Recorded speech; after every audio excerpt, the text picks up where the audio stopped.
Blaney crashed into a concrete wall at Nashville and calls for NASCAR to add a safer barrier in the location, saying he'll, quote, pay for the thing.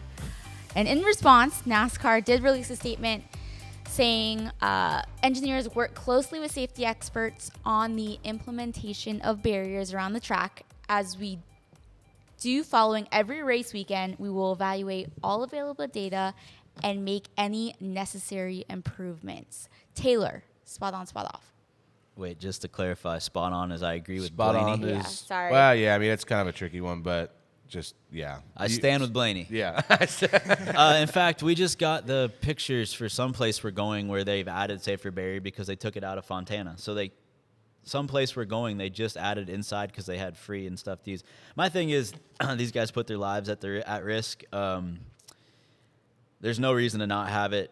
Money can't be the factor because we're always doing everything as an organization, to save money and be safer. So, all right, just spend the money and be safe and be done with it. There's only so many walls. Just go do it and be done. Yeah, I mean, we say this all the time, and it's like, oh, he hit in a weird spot. Well, we just keep finding weird spots to hit. Right. Like, it took a strange-looking wreck where the 6 and the 24 looked like he just laid back and blasted the 6, knocked him out of shape, and then that kind of just chain reaction goes all the way back to the field, like you see on any other restart when somebody gets jacked up, and Blaney just gets turned halfway down the straightaway and ends up, sliding to the grass and hitting at a weird angle.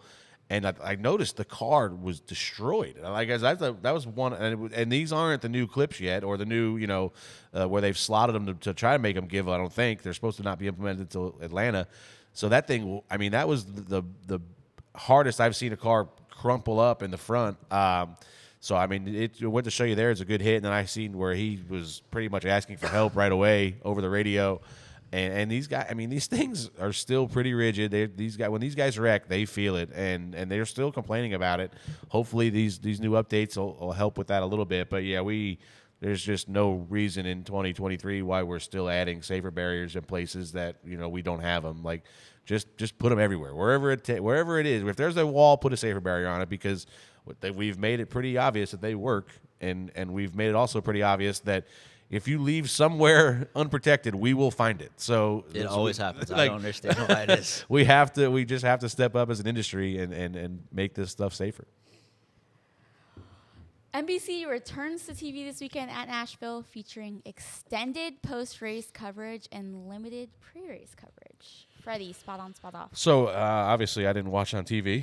I think if I had to pick, I would rather post-race than pre-race. I think that's always been the complaint I see the most is, oh, my driver finished third today, but I didn't get to see an interview with him after the race was over. Or this guy had a great run and nobody talked to him.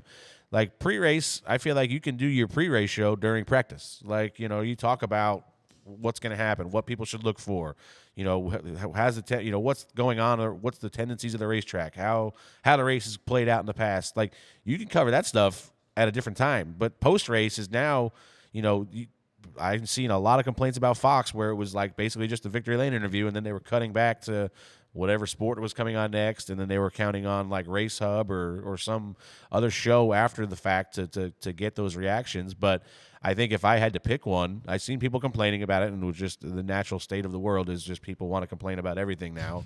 But what would you rather? Like, I get it. You would rather an hour-long pre-race and an hour-long post-race, but if you got to pick one or the other, just give me the post-race every time.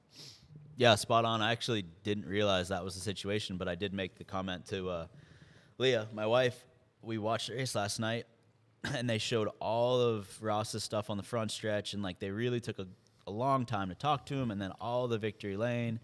We got to see a lot of people. And then we cut back to Truex, who was second, and they did third and fourth. And that had to be like 15 minutes. And I was like, wow, that took a really long time, but it was kind of nice. And she said, yeah, they must have got done sooner. And I was like, okay, I didn't even know until you said that. But I agree. A lot of the times the pre-race, it just seems like they just got Michael running up and down pit road filling space, right? It's just, you kind of get that feeling when you're on a team out there too. You're just standing around. It's that awkward time. The drivers are back from intros. Yeah, you're doing sponsor photos and stuff, but you can tell they're dragging it out for TV. You're not really guess sell a couple more beers and hot dogs in the grandstands. But other than that, Yeah. I don't really know why. I do think they moved because they changed the start time of the race a little bit.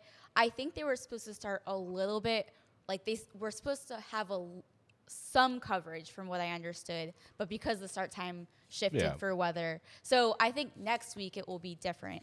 But I did appreciate all of the post-race coverage because that's what we want to hear. Yeah. Blake actually has the NBC scheduled. They did have like 30 minutes of pre-race coverage on NBC, but obviously with the green flag being pushed up, they just went straight to green. But yeah, still 30 minutes versus maybe I'd still more rather of an like extended even Fox just had. give me. No, I'm good with no pre-race. Go in there, introduce yourselves, take 5 minutes, and talk about something quick. But you don't need, if you're going to give me 30 minutes somewhere, give it to me at the end of the race. Don't give it to me before the race.